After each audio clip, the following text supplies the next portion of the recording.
All right. I don't know if anybody is, let me unplug this. If anybody is going to be back on here. I know we had some issues, some technical issues, getting our guest Jeffrey Deskovic on the live. So we just did it off of Facebook. We did the audio podcast, and man, I'm just smiling. What a great conversation, from beginning to end. What an inspiring human being Jeffrey Deskovic is. I'm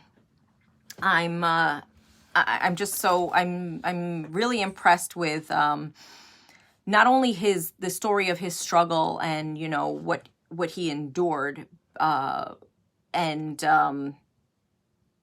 I don't want to say overcame, because I don't think you ever overcome that type of trauma and torture and torment.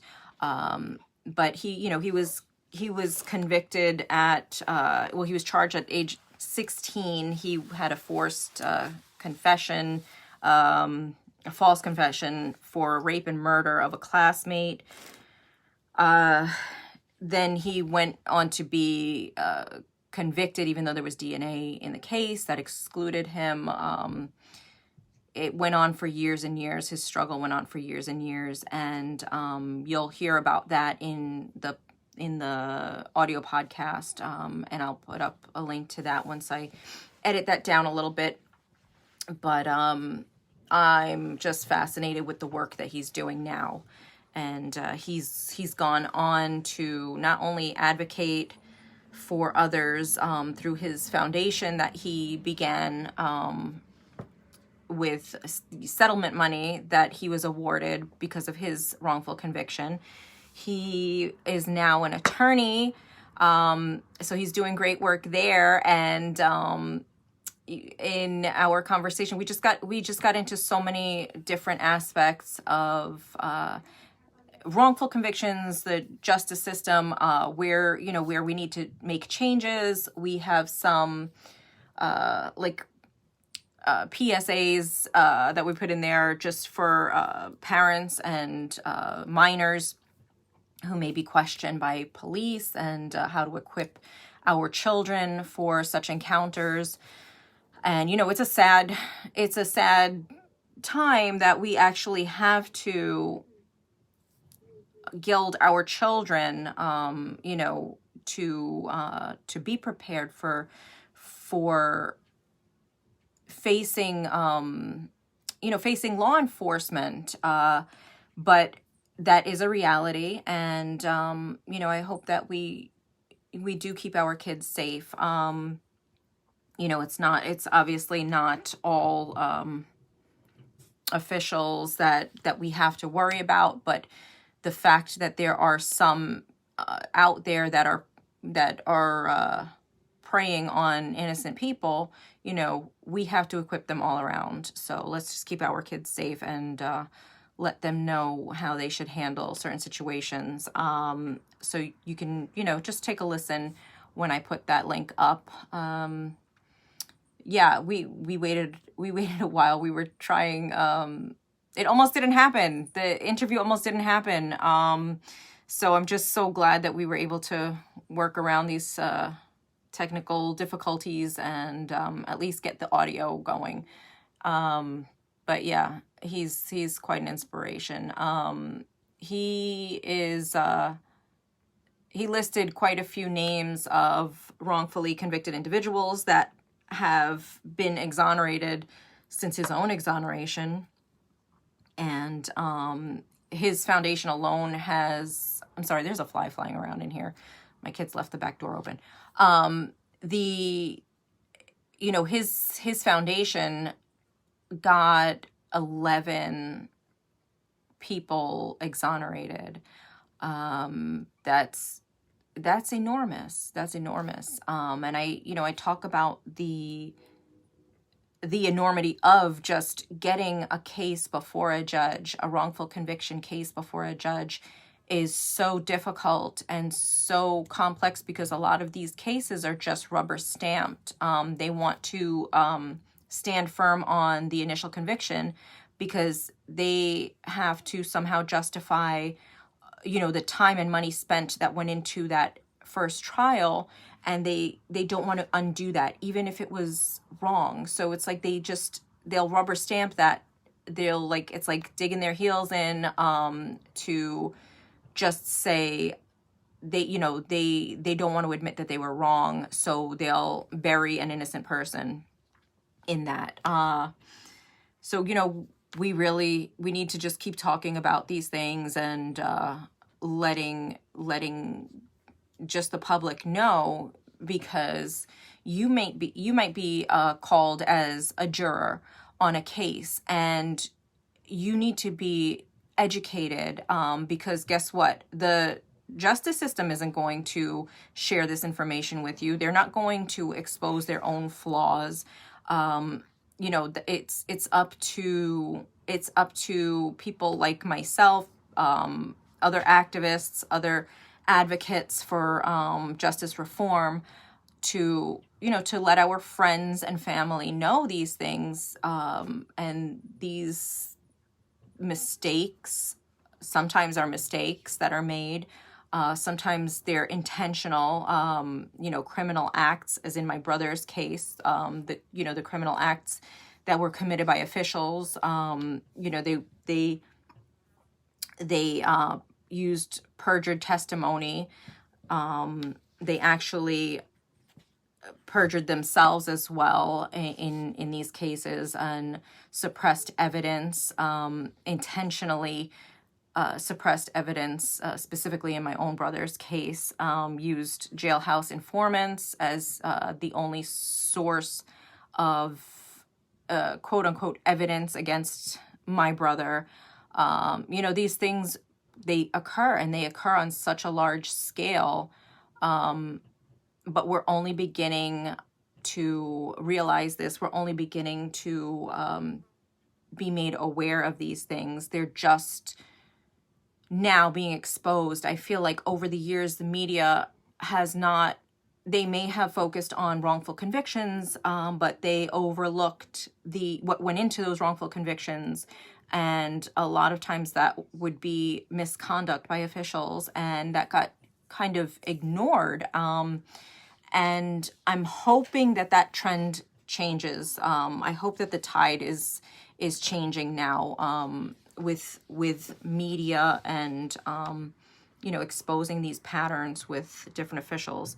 One of the interesting coincidences or connections that Mr. Deskovic had to Sean's case, my brother Sean, was a gentleman by the name of Roy Brown, and I've mentioned him on several of my podcasts.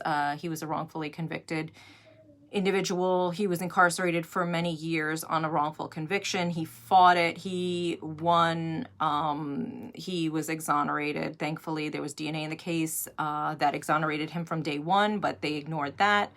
But the interesting part is Mr. Deskovic was friends with Roy Brown while in prison.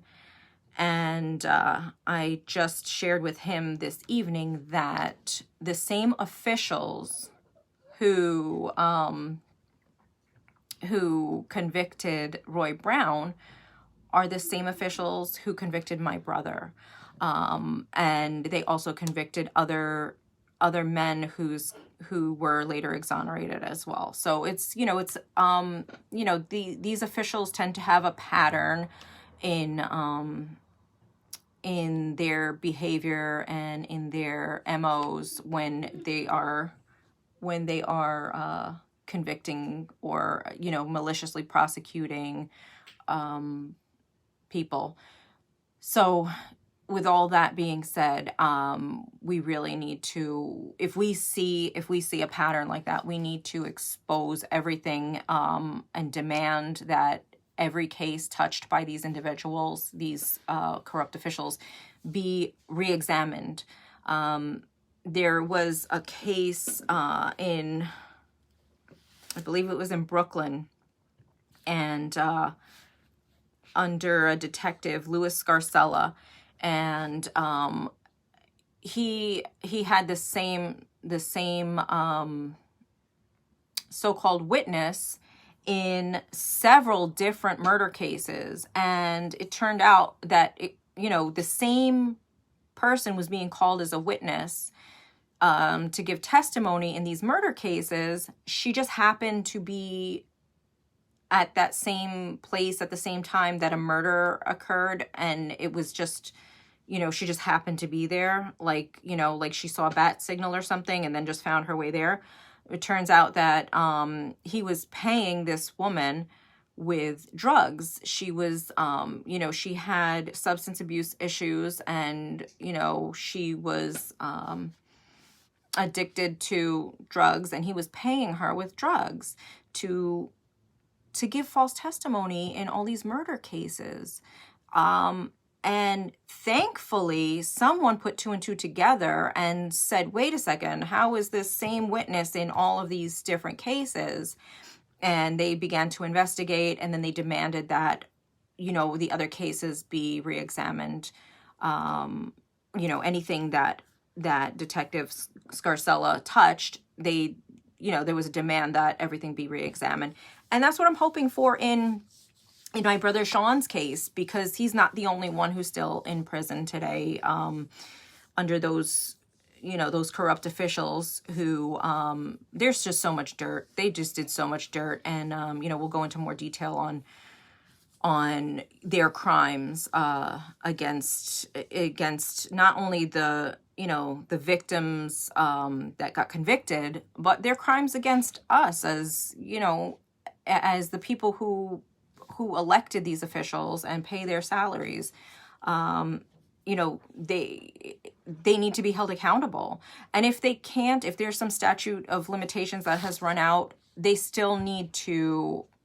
need to be exposed, because this can't happen again in other cases. We need to prevent this from happening with other officials and prevent other innocent people from going to jail or even being charged in the first place.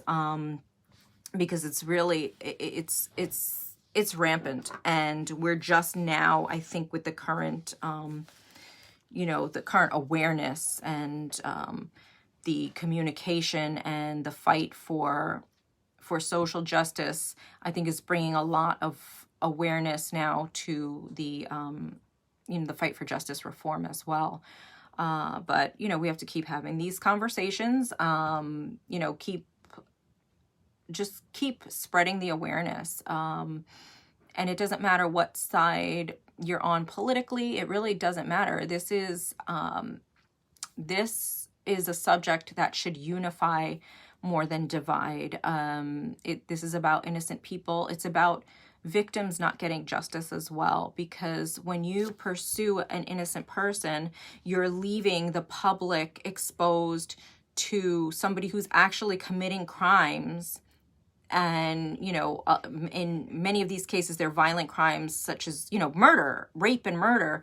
We're talking about really serious offenses. So when they hone in and target an innocent person and create a case to just get a conviction against an innocent person, we're forgetting that victim, that initial victim who's been hurt, who's been killed, and their family members, they're left without any justice. They're left with, it's just an open wound for all of society. And we're left vulnerable to, acts of violence against us in the future. So we really need to put an end to the wrongful convictions. We need to prevent these wrongful convictions. And the more we talk about how they occur in the first place, we can better analyze and see what to do differently in the future. I'm not going to stay on here long. I wanted to let you all know that we had to log off just to do our interview on the audio side. And I'll be back next Wednesday at 9 p.m. And hopefully at that point we'll be delving into the first part of my brother's wrongful conviction.